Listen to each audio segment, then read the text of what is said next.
पहलगाम हल्ल्याचं सत्य समोर आणण्यासाठी पाकिस्ताननं तपासामध्ये सहकार्य करण्याची गरज, अमेरिकेचं आवाहन. अमेरिकेचे परराष्ट्र मंत्री मार्क रुबियो आणि पाकिस्तानचे पंतप्रधान शाहबाज शरीफ यांच्यामध्ये चर्चा झाल्याची माहिती.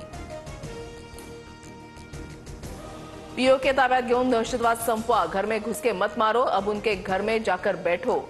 पहलगाम हल्ल्यावरून एमआयएमचे अझदुद्दीन ओवैसींची भूमिका. बॉर्डरवर फक्त फुलझड्या चालू नका, कडक ऍक्शन घ्या, लक्षात राहील असं उत्तर द्या. पहलगाम हल्ल्यावरून जावेद अख्तर यांचं सरकारला आवाहन. प्रसिद्ध भेंडवळ घटमांडणीच्या भविष्यवाणीनुसार देशावर मोठं संकट येण्याची शक्यता, युद्धजन्य परिस्थिती, मात्र युद्ध होणार नाही. तर यंदा सर्वसाधारण पीक येण्याचाही भाकिताद्वारे अंदाज. केदारनाथ धामचे दरवाजे उद्यापासून उघडतील. अक्षय तृतीयेपासून चारधाम यात्रा सुरू. मंदिराला आकर्षक फुलांची सजावट. सजावटीसाठी 108 क्विंटल फुलांचा वापर.